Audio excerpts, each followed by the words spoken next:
the expansion of the Galactic Empire and their resource-hungry military affected the populace of many far-flung worlds, including the amphibious Drabatans of Papada. To no surprise, this angered many of the native species, but none more so than the 31-year-old Paodok'Draba'Takat, or Pao for short. In fact, so strong was his hatred of the fascist government that he departed his pursuit of engineering to join the rebel alliance. However, it was due to his extensive knowledge of structural dynamics that Pao knew exactly where to place charges so to topple imperial structures. Moreover, the amphibian was a perfect fit for underwater espionage.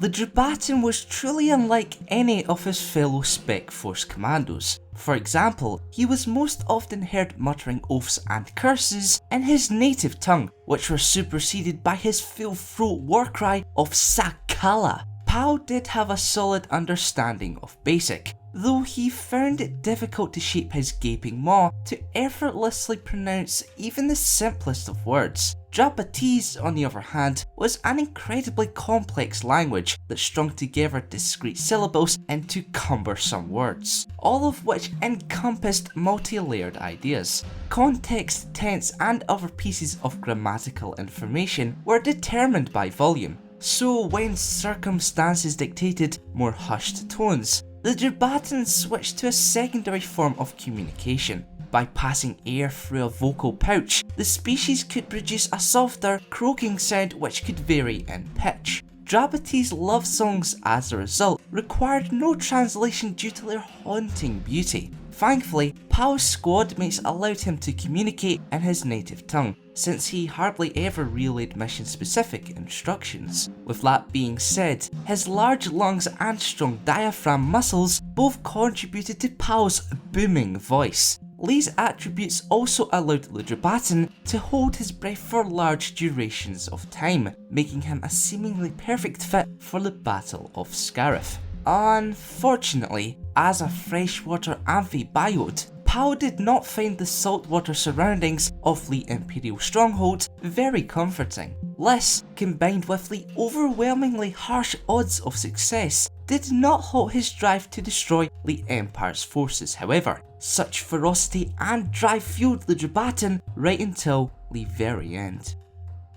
Taking a closer look at his equipment and clothing, Pao donned water-shedding fatigues, replacement galvan barrels, folded reed armour from his marshy homeworld, a transmitter antenna with mounted glow rod in armoured sheath, and a Tabana-jacked blaster rifle.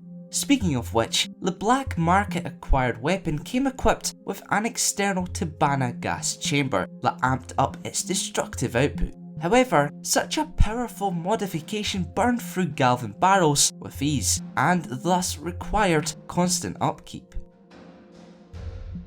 Now it's time for this week's question. Aside from members of the Rogue One team itself, who is your favourite rebel soldier? Let us know in the comments below. Also, to have your say in future Rogue One lore videos, head on over to thekarngazans.com and get voting. Thanks for watching, and for more Star Wars related content, keep it locked here to the Karngazans. As a trusted field operative, trained by General Aaron Kraken, Draven and his staff were constantly on high alert for Imperial actions designed to draw out the rebellion. Most reports indicated tailor-made traps. However, when word of a Death Star made its way to the General, he knew it was time to take action.